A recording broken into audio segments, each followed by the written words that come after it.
Time for our GMC Sierra tweet of the night. It comes from ESPN Stats and Info. The Broncos rank last in the NFL in points per game and third down conversion percentage this season. Denver hasn't scored fewer points per game since 1971 and has never finished the season with a worse third down conversion percentage. The significance of that tweet is probably because of the news that came down today. That same team, the Denver Broncos, fired their head coach, Nathaniel Hackett.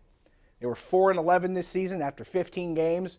This was the team that, remember, if you want to think back, they traded a lot of picks. They traded 3 players to Seattle to get Russell Wilson. Then they signed him to this huge contract extension. And that was the end result. And the thing going into the season was, hey, Denver's got Russell Wilson. They've got this great defense. It all seems to make sense. And it did not seem to work. Now, to help me talk about that particular topic and a couple other things, we finally got him up here. Had some issues to start the show, but it's Chris Mueller, one half of the PM team on 93.7 The Fit. Chris, let's talk about this Nathaniel Hackett story, since we were just talking about it coming out of the break. 4-11 record. They mortgaged the farm to get Russell Wilson and paid him all this money, and 4-11 is the outcome. It sounds like a fireable offense to me, like an actual fireable offense. Yeah, I mean, it's terrible for Nathaniel Hackett. I think Denver brought him along thinking, okay, we're going to actually get Aaron Rodgers because he was Aaron Rodgers' quarterback whisperer. And then Aaron Rodgers, as he so often does ayahuasca or whatever in the offseason and screws everybody over here. I think Denver really thought they were going to get him. I don't think he ever actually intended on leaving Green Bay. And then you're left – the thing that I don't put on Hackett, Josh, I don't know about you. Your mileage may vary here. Could anybody have guessed that Russell Wilson was just going to fully turn into a pumpkin overnight? Not at all. Like an actual 5'11" high, 205-pound pumpkin might be better at throwing a football right now and playing quarterback than Russell Wilson. So Nathaniel Hackett's the fall guy for this because they don't have still, I think it's $107 million guaranteed to him. I looked it up. I looked it up last night because I was wondering, what is the dead cap hit if Denver moves on from him after this year? It is a 9-figure dead cap hit, and he can't play anymore. And enough smart people who watch quarterback film way more than I do and don't just spitball like I get to have said, this guy's legs are gone, and now that they're gone, he's gone. He's not going to just suddenly get better. If you took that job as a full-time head coach next season, I would think you'd have to do so with the assurance that your performance would not really be tied to Russell Wilson at all and that they have some sort of exit strategy no matter how ugly it looks. Remember during the offseason when there was so much talk about who the next quarterback should be here before Mr. Trubisky was signed? You had people wanting them to trade for Aaron Rodgers. You had people wanting them to trade for Russell Wilson. And they were saying, we don't care. Whatever it takes, go get him. Now, in retrospect, it makes you wonder, hey, maybe there's something that some other teams knew that the Broncos maybe didn't know. I mean, I was one of those people that wanted Wilson specifically younger than Rodgers. I thought Wilson had one of the best first 10 years of a career you could possibly have. I'm not often, I would say, astonished by things that I see, especially things going wrong for a player, but I am stunned at the sheer degree of the fall for him. And those guys hate him too, and they should, because he's like a robot playing quarterback. I saw Jeff Schwartz, an old lineman, saying he's like a guy who basically is method acting as a quarterback, and that Russell Wilson does things he thinks quarterbacks are supposed to do. He's putting the football up to it. Here, hold on, Josh. I'll talk to you like he was talking to his offensive lineman. Yeah, you're all mad at me, but I'm going to put a football up so that if the cameras catch me, they won't see me saying any naughty words. Just real dire straits for that fan base. It's ugly. So he was like Robert Downey Jr. in Tropic Thunder as a quarterback, is what you're telling me? Oh, my God. I did not expect that reference. I knew you'd did not expect that reference. I can't really respond with anything either, because if I say something, somebody's going to know that movie well enough to know that I could get myself into semi-hot water. And as would I. So we will just take that and move on. We got a tweet from Zach who asked the question, who do you think is the most underrated quarterback in the NFL, Chris? Ooh, that is a doozy. Not one that I had really thought about too hard, but most underrated guy. That's a good question. You know what? This is going to sound kind of crazy because nobody underrates the dude. I think it's if we're talking about like I could say Jalen Hurts, although he's going to be a finalist for MVP. I think He people will. don't realize how good he is. Agreed. I could say like Justin Fields, a guy who's showing electrifying talent on a horrible team. I could even say Baker, who looks like he can still play the position as long as he has like a coach who can coach it. But you know who I'm going to go with? I think it's actually Joe Burrow. I really That's do. fair. Like think about the conference that he plays in. Think about the freaks of nature. Josh Allen, touched by the hand of God. Patrick Mahomes, touched by the hand of God and the Son. And then we'll go to Justin Herbert. Physically, he's the Holy Trinity. Those three guys can do it all. I mean, they're just marvels. Burrow is closer physically to Kenny Pickett than any of those guys, and yet he just goes out and cooks people. And I would watch out if you're an AFC team or if you're a fan of an AFC team other than the Bengals that's going to be in the playoffs.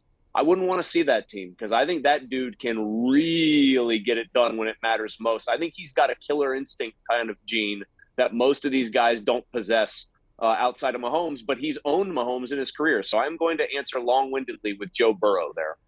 I'm going to throw a curveball here. I'm going to answer with 3 words, and you'll know the answer. You like that. Kirk Cousins is my pick for most underrated in the league, at least this season. This season, Kirk Cousins has gotten it done for Minnesota. That's there's you know what, like he's done it, and their offense has carried them. Their defense is so bad, Josh. Yes. I just don't you have here. I'll do this instead. When it really matters. That's my 4-word response on fair. Mr. Cousins. How about them apples? It's all fair. I won't even argue with you about it. 412-575-2600. We have Nancy in Toronto. Nancy, good evening. Hi, Josh. I have a problem. Yes. I can't get channel 11, and I want to watch the game. So what other channel can I watch it on? I don't know if there is one. Unless you know someone who has the Peacock app. That's pretty much it. I don't know what else to tell you, Nancy. Wait, so people aren't getting over-the-air channels anymore? The FCC has to investigate this, Josh. I got nothing. What are the chances she doesn't get that channel, but she does have a robust suite of streaming services and can watch it that way?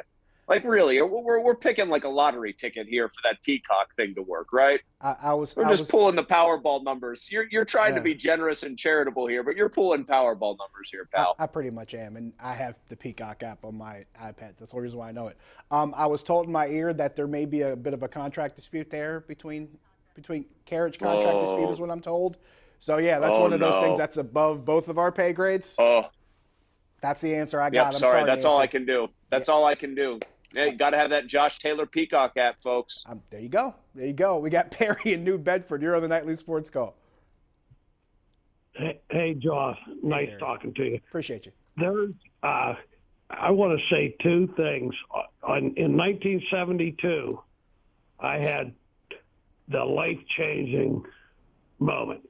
The Immaculate Reception, I became a Steeler fan instead of a Raider fan. I hate to say that on air, but it's true. But Roberto Clemente, the great one, died on 1972, December 31st. And I cried when my mother told me that at 10:30 in the morning, and I cried for Franco. And I also throw Pops and the gunner, Bob Prince, in there. I've cried over all of them. I'll hang up. No, I don't want to hang up. You just go ahead and talk. Well, we're going to hang you up too, but thanks for the call. Chris, I will say this much. One of the first things that came to my mind with the timing of Franco Harris was the story of Willie Stargell and his death on the opening day where PNC Park opened, right after they dedicated a statue for him. I actually wrote a chapter in the book about this, but that was one of the first things that came to my mind. And I also thought about this too. The death of Roberto Clemente on New Year's Eve in 1972, which came literally 8 days after the Immaculate Reception. I talked about this last week on 93.7 The Fan. How insane is it that Pittsburgh gained one athlete that became legend, humanitarian, right before losing another one in Roberto Clemente, because that's when Franco really started to grow as far as his popularity after that, and this is literally occurring simultaneously while this fan base loses Roberto Clemente. It's really strange timing, Chris. Yeah, I mean, it's eerie, the Stargell comparison. I remember being lucky enough to go down to that opening day game, having tickets, and then that's back before the internet was everything, and then you hear it on the radio, heard it on KDKA AM going down, like driving down Ohio River Boulevard, and being so shocked by it, Josh. So the timing's eerie. The Franco, his passing right before this ceremony. Stargell at least was around for this the statue dedication, and people also knew Willie was sick Right. with the kidney issues that he had.